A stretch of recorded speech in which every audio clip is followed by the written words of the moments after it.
tuned in to Eastside Certified. DJ MH to the brand new banger.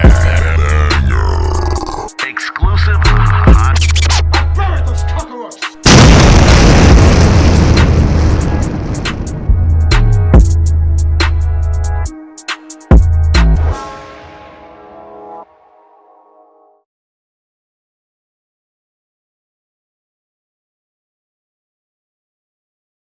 Yo, what's good, people? It's the Pride of the Eastside, DJ MH Tutter. Welcome to another dope episode of Eastside Certified. This one different. We do this one. It's called For the Culture, where we get out and about and we talk to some of the dopest influencers, tastemakers, and people you need to know around the world. And today, we sitting in with family.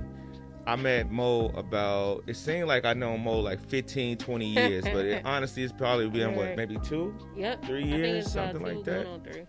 And I was introduced to her brand. Shout out to Wild Smashcast. Shout out to Radio Rahima. Wild introduced me to the brand of Deeply Rooted, and we came through and we chopped it up. Did an interview, one of our first interviews when we were doing Bar for Bar, and actually our first interview when we were doing Bar for Bar. And me and Mo been rocking ever since, from DJing the showcases, and we gonna get into all of that dope stuff. But the clothing brand Deeply Rooted 07. Yes. Mo is here. What up, Mo? How you doing? What's up? I'm good. Thank you for having me. No problem. We've been waiting on this moment to have this interview, so I think, it's just the perfect time. So absolutely. Definitely. So y'all see the shirt, Deeply Rooted. Y'all see the jacket, and everybody always asks me where I get my jacket from. Mo, the one who put that together. Yeah, we had to customize his jacket. You feel me? DJ MH Tutter, and Eastside Certified. So we had to definitely do that. No doubt. So Mo, when did the brand start, and what made you decide that you wanted to be a clothing designer? Well, the brand actually started 2007, so that's why I say Deeply Rooted 07 on everything. I was in college at Jackson State University, and that's when I seen kids walking around with like sketch pads, and I was like, man, I was doing business administration at first. Okay. So I was like, man, I want to draw. Like I like drawing, so I was like, I need to be in that type of class. So I started asking them, what is it? What class is that? Graphic design, and they started telling me. So I switched over my, major to graphic design. I switched that over the second semester, so sophomore year. And after that, I just started getting in fashion shows. I started, doing stuff like in graphic design. We were doing package design with T-shirts for the gym and stuff like that. So I started realizing, like, man, this is what I want to do. Then I started putting some clothes. I took 2 designs, put it on 2 T-shirts in college, and then after that, I started doing fashion shows, photo shoots, getting into fashion shows with the school, and then photo shoots. And then from there, everything just went from there. I actually had 136 shirts. Wow. And 2 different designs, and I sold them. I made, I always remember this. I made 2,500 of those shirts. Wow. That was my first, no website, no cards, just word of mouth, And I was like, dang, okay, let me get serious and start doing, website and all this stuff. So that's how it really started. And after those 2 designs, everybody was just like, man, you got some more clothes, So that was my whole thing, just word of mouth, telling them I got a clothing line. But I had just started, so. What was that feeling like when you sold your first shirt and somebody actually paid you for something you created? What was that feeling like? The feeling was really good. It was good because, well, the first shirt was my family, Of course. But I really, when another person bought it, it was like, dang, okay, they pretty much liked the design, The first design was a Scarecrow. The second one was just a fist, like Black Power fist made into a tree bark. And those was just like top sellers, so they sold pretty good. But when people actually wore the shirts, and without me saying, like, send me a picture, and I seen them on campus wearing it, that's what really felt good. Like, that was my dream. Like, I didn't care about the money in the beginning. I didn't care about that stuff. It was more like, okay, I just want to see them actually wear it without me saying, can you send me a picture? Like, once I see them walking around with it, that made me happy. Word. Yeah. That's dope. So, you just celebrating, let me get my math together. Yeah. 07, 25 years? 15 years? Almost 15 years? Yeah. Wow. Yeah, we doing it, 15 years. Wow. See, my math ain't that bad. It ain't that bad. It's around there. I'm trying to count too, like, but it's around there, you know. And like this, I feel like progress happens every year. You know, you should actually progress within every year, and just always wanting to have a store was the main thing. And it was just my teachers in college actually taught me, like, man, you need to, like, don't avoid overhead. You know, he was always saying that. And I understood as I got older now, but I feel like I built my fan base to the, you know, to the T now. So this should work. You know what I mean? Word, so yeah. So that's why we took that approach. So you spoke about the characters earlier, and I don't know if they could see, but like, I got some of the characters on this shirt, where there's a scarecrow, a bear, a bird, a rabbit. What does those characters? Well, the characters represent, every character is symbolic. So the Scarecrow is our main character, and the Scarecrow plays as Jesus on the cross, really. You know, like he's on a cross in a garden, you know what I'm saying? So cornfield.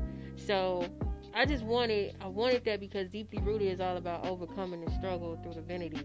And I was like, man, okay, this character usually on a look like a cross to me, you know, in the cornfield, like we're gonna make him like Jesus on the cross, you know. And we planning our dreams of what we want to become. We planning everything that we want to become. We want to see it manifest. So what we planting in this garden is seeds of knowledge. You know, you will see that on some of the clothes. And once it's like the sparrow that's on your sweater, it's like the crow, sparrow. He basically is the evil side. He's trying to come eat our dreams, eat our crops, you know. But the Scarecrow is like, nothing can harm my people, nothing can harm them, you know. So he's protecting our dreams of what we want to become. The fly plays as the messenger. So he flies around the garden. He secured the foundation, pretty much, water the garden, you know. He's just ready for war, basically, at any cost. He has like a I got that hoodie ready for war with that. He got that war hat on and two golden teeth ready to go to war. And then the butterfly just initiate hope, just flying around pretty and initiate hopes. The chick, we have a chick. The chick is basically just like a leader. Initiate leadership, basically.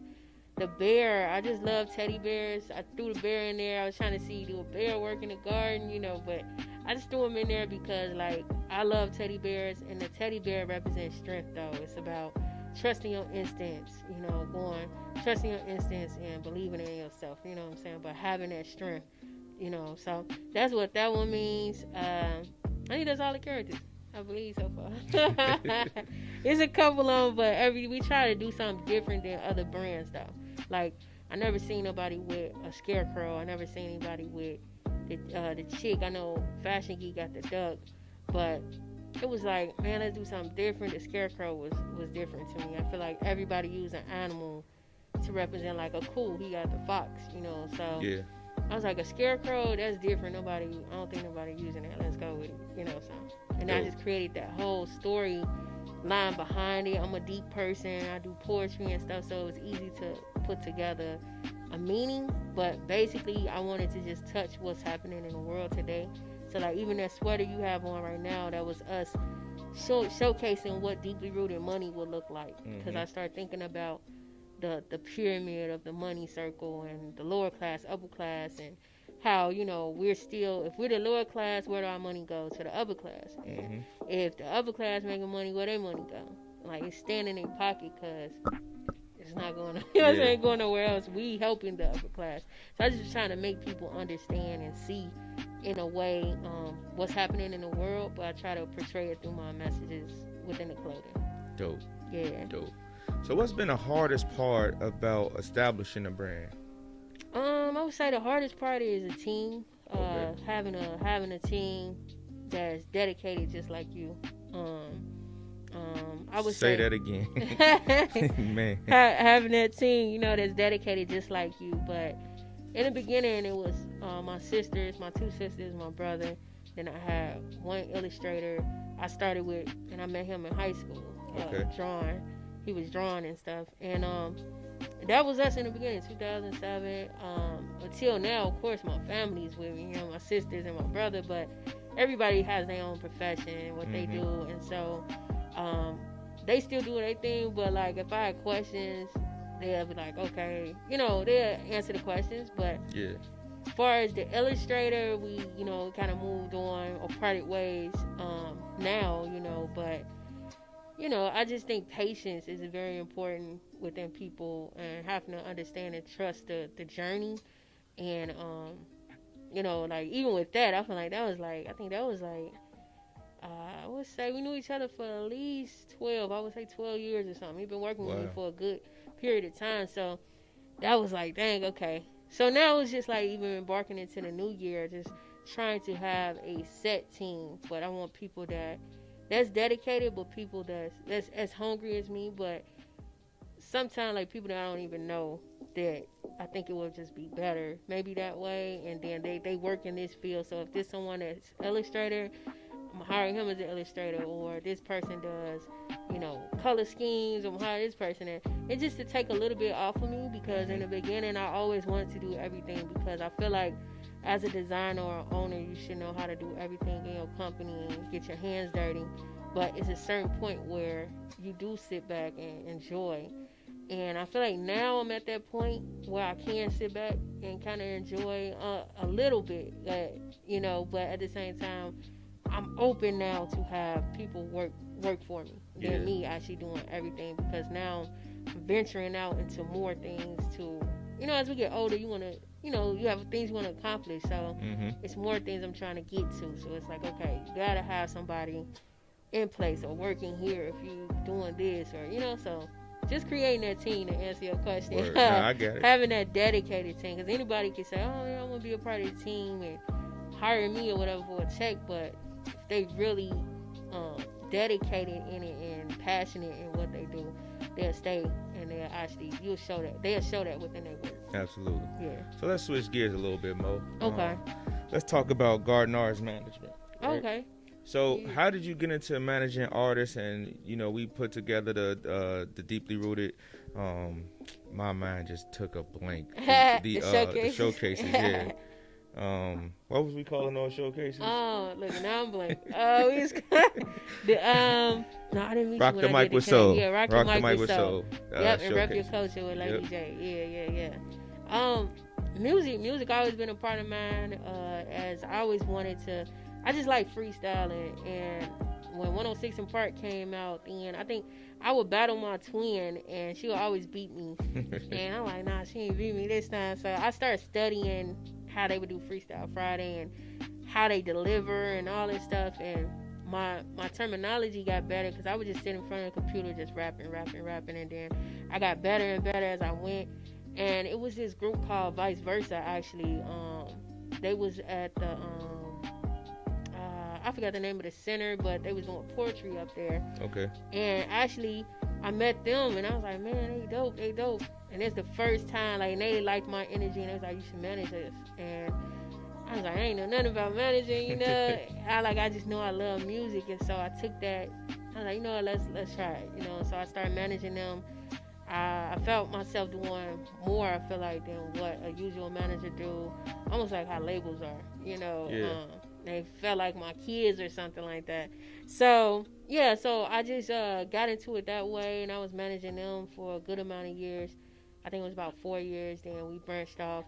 I started managing more artists and just getting in tune with club scenes. And then I started realizing, like, man, I want to do my own show so we can bring in revenue and be able to, because I was just seeing how the clubs do, and the artists are paying this money, but what are they getting out of it? I was really trying to teach the artists, and still now I try to teach them the importance of actually knowing the business of, this industry. Absolutely. And also being your own manager, or just knowing what you know what I'm saying, moving around, connecting with people, but also knowing the game, really. So I try to portray that within the showcases. I try to give them a little experience as far as pointers within the showcases, but give them the interviews. I try to bring in people like Roland B. we brought in to give pointers.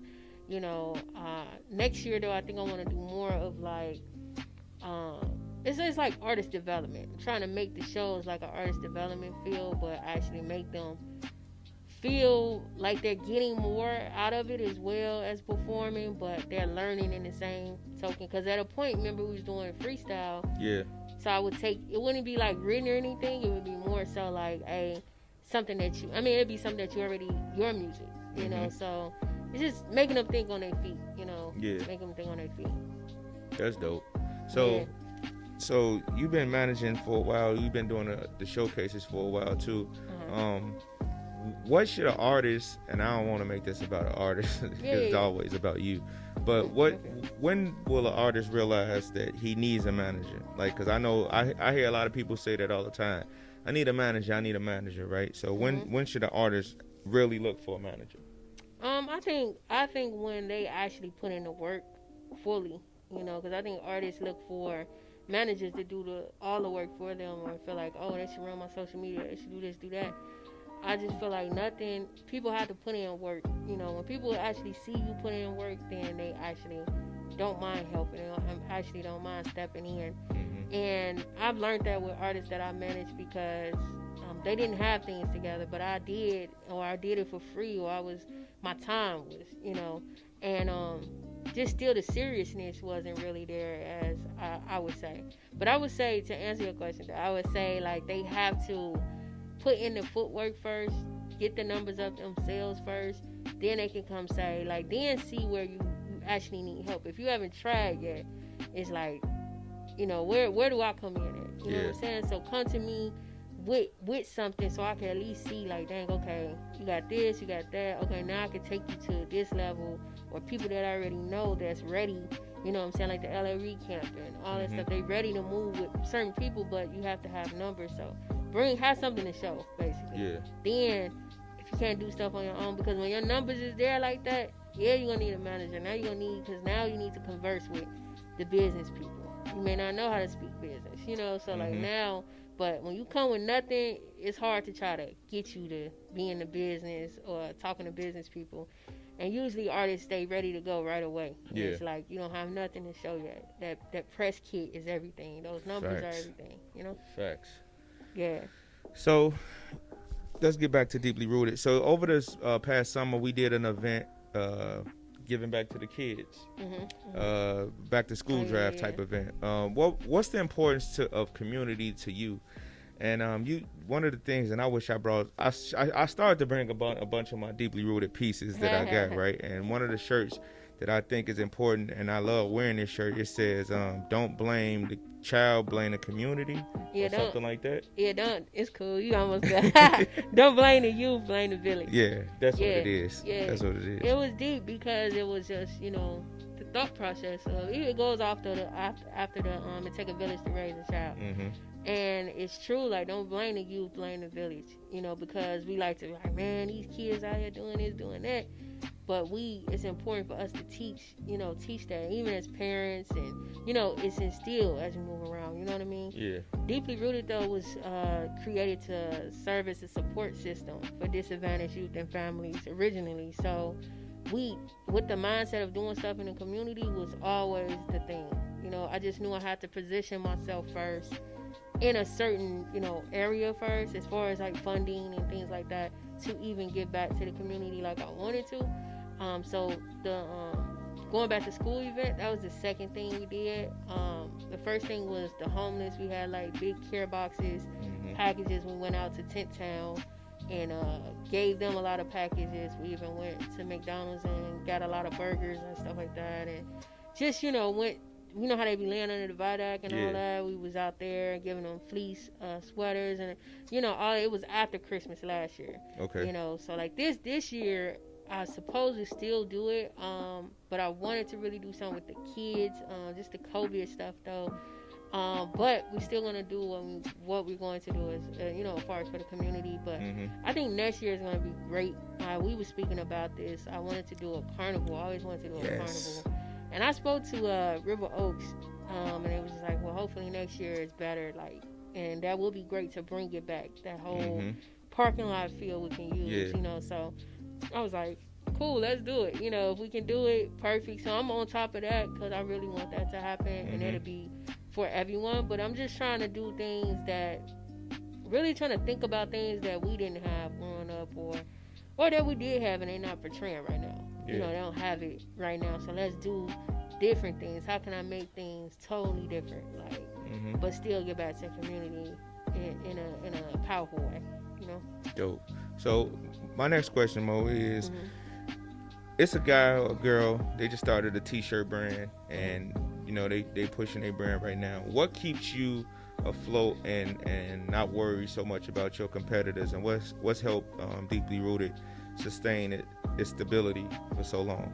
Well, the mission, the message itself, starting, you know, usually have a business plan coming in, you know, so having that mission, like, what is the mission of Deeply Rooted? You know, what is that? What are you really trying to portray? What are you trying to get the customers, to the audience to get, you know, from it? And it's been times where, I would say probably 2 times, I did fall into the trend, like, oh, this hot right now, I need to be doing this. And I realized it didn't work, or I realized I was overly thinking. Like, usually it's easy for me to come with designs, but I felt like it was so hard for me to think of designs, and I'm like, Monique, what are you doing? Like, I started like talking like, go back to the drawing board. Like, this not it. You can't follow the trend. That's the point. Be different. Have a different style. Let people come, you know, see the difference. Like, that's what they're gonna like. So I was like, you know what? Let me just go back to the drawing board. And that's what I did. I just stayed in my lane. So it's basically staying in your lane, knowing what your brand represents, knowing the message you want to portray. And once you know that, you stick to it. You know, you stick to it.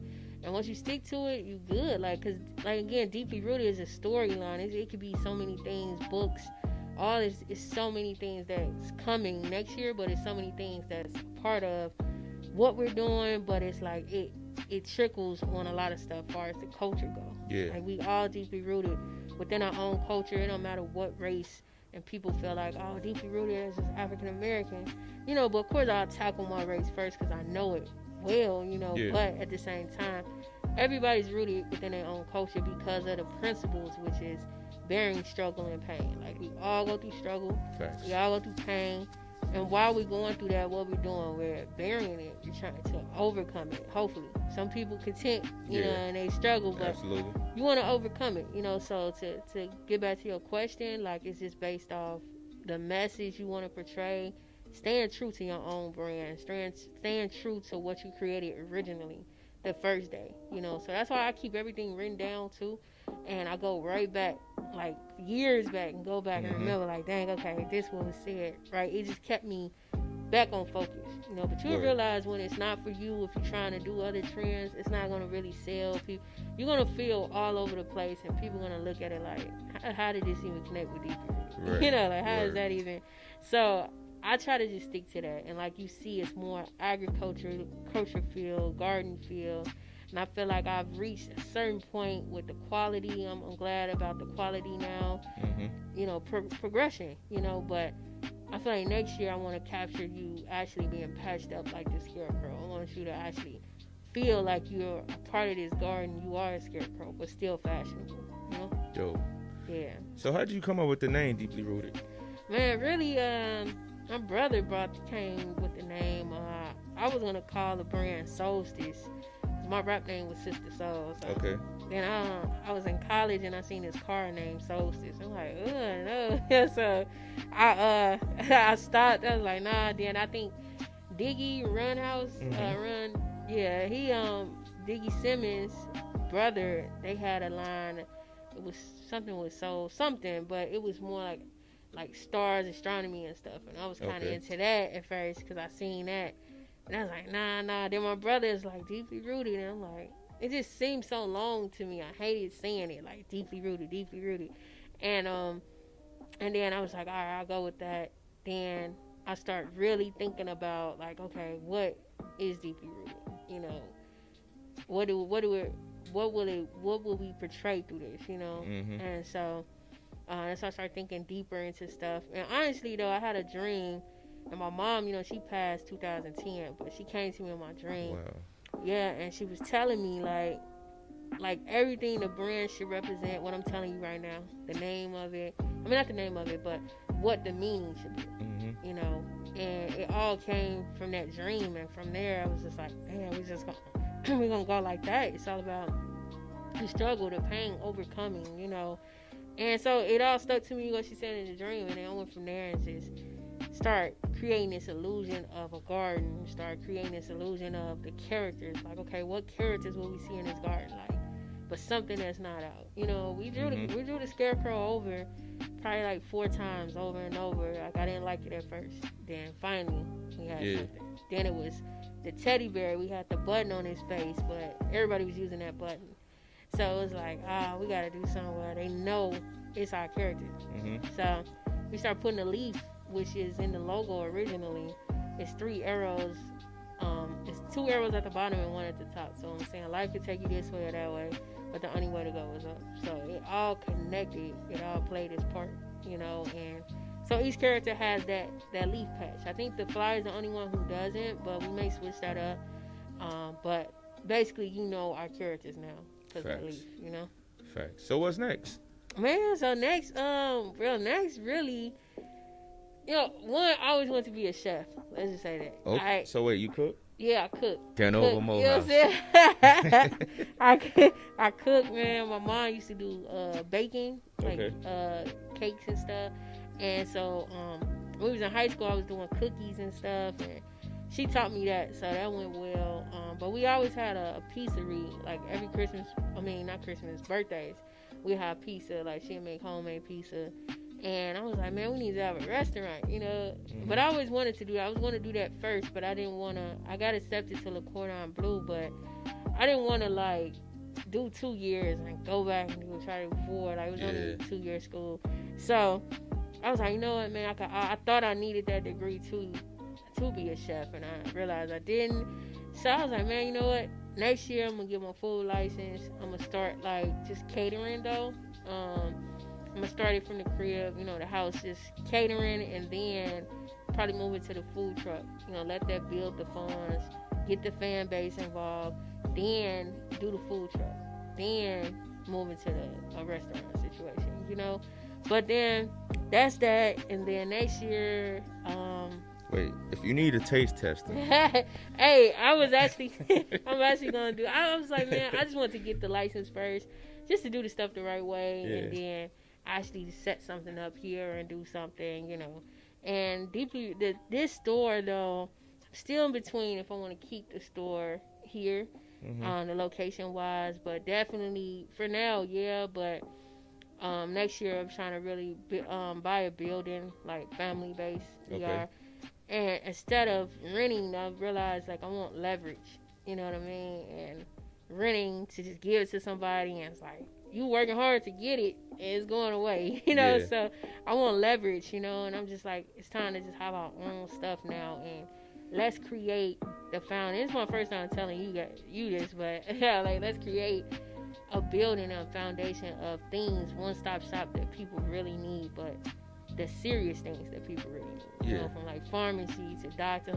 My sister is actually about to be a doctor. Oh, wow. So having all these things in place that we really need to cut out the other stuff. You know what I'm saying? So I get it. It's deep, but again, that comes that team we were talking about. It comes with people in those professions and serious about what they do. You know, so that's the case. We may just move deep rooted into that building as well. You know, so we'll see. But for now, we here.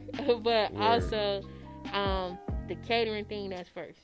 I want to definitely do that. So you'll know, because we have to set up another thing. Get Let's you some go. food. We'll be here. And the cameraman. We'll be here. Yeah, definitely. So we got the clothes coming at the top of the year, new clothes collection coming at the top of the year. We got catering coming soon. I heard you say books. Yep. The building, deciding on the building. Yeah. Carnival. Yep. What else I'm missing? I'm missing something? No, it's me missing. I didn't say it, but you got everything. But I want to do like these flashcards for kids that might actually be February though. Like for kids, you know how like we learn in school Black history, like Martin Luther King, Malcolm X, you know. But let's teach them the history, really, like what we don't learn. So like, you know how flashcards are, flipping, mismatch and stuff. So we're gonna do that with each for Black History Month, with, you know, the historical figures, you know, everybody, you know, the legends, and then in the back of the card it will have their name or something not too deep because it's for kids, but enough to where they're gonna learn it, flip it, matchmaking, all that type of stuff. So Dope. that's gonna be nice. The also learning cards for the kids. So we're gonna do that. But I also can't forget the brand ambassador, Hollywood. Shout out to Hollywood. Yeah, that all came about this year. But going into next year, we're about to actually do our new collection. And that's what you're going to see more of, like us not being all over the place. We are actually dropping collection. That's what I did in the beginning. And it worked. Mm-hmm. It was structured. It was organized. Then I started just being all over the place, just coming out with stuff. And it's like, no, stay organized, do the collections, focus on the collections, use it as a campaign type thing, and that's what I'm going to do, and I'm going to utilize that. Hopefully the Shy did submit into that to be on that show. They're looking for congrats, because I'm going to tell you congrats early, because I'm sure you'll get that. Yeah, I submitted. The email was full, but they sent it. They did another email. Okay. I wrote the writer, and she wrote me back and was saying, check this email. So hopefully that goes as planned, as well. But if not, it's always extra. Shows is always more things to do, So that for sure. And the last thing, I think the focal next year is to actually drop the kids line. Like, I've been really trying to do that. And people been asking, like, when is the line dropping? So it's like Adolescent is the company. So I'm saying, like, add a lesson. I'm playing on the word. Yeah, I see how she just did that. I'm playing on the word, like, add a lesson. So it's like, add education, subtract stupidity. That's what it is. That's when I originally started. They do have the leaf in their logo as well. That was originated. We've been had the logo. I just haven't really put the brand together. But the character's still going to be the same. We have like a baby Scarecrow actually flying on a little crow or whatever, and he ready to go to war too. Like, but you'll see he fighting for the right to grow. That's what their thing is, fighting for the right to grow. So everything had that spin what it needs. But I'm actually trying to start a cartoon with the characters and making it into a cartoon and go from there, and then start our own, like, instead of being on TV and stuff, just throw it on like a website, just like Boosie did with his movie, so I figured I want to try to do that, see how that go and build it, then get into everything else. Yeah. Mo, when do you sleep? Everybody say that. When you sleep, like... Everybody say, actually, since I had the store, I've been getting sleep, because without the store, I used to work, like, I just get up in the morning, I'm on my computer all day, all night, like, literally 12, like, literally, sometimes I forget to go eat or something, like, man, go eat or something, go relax, I'm like, I'm on it every day, and I like the fact that I have the store, because I'm trying to create that space, like, home work, so, when I leave here, it's no more work, what I'm saying? I used to do it. I used to still work though, but it's like no more work. Just try to relax. But even when I go home, I don't even really relax too much. It's like I'm cooking, I'm cleaning up, I go home and cook. So I'm trying to now start meal prepping. That's been better. But just creating that balance. So when eventually I do have a family, I want to have the balance already in place. Absolutely. But sleep. It's important to get some sleep though. It is important, but I have been staying on schedule, trying to get that rest in. But I don't know. I'll just be on it, So I try to do as much as I can while I'm here. I get it. That's dope. So Mo, if people want to come shop with you and they want to find you on social media and the websites, give them all that good information. Well, you can go on the website. That's dro7clothing.com. You can find me on social media. That's Deeply Rooted 07.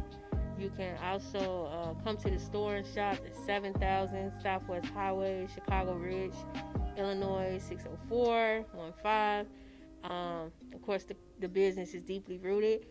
You can, like I said, if you're not in Chicago, you definitely can shop online. We've been having a lot of good online sales going, so people been online mainly, and due to what's going on right now. So, like, you definitely get your stuff in and shipped out ASAP. DJ MH Tutter, Mo is here, Deeply Rooted, Eastside Certified for the Culture. We out.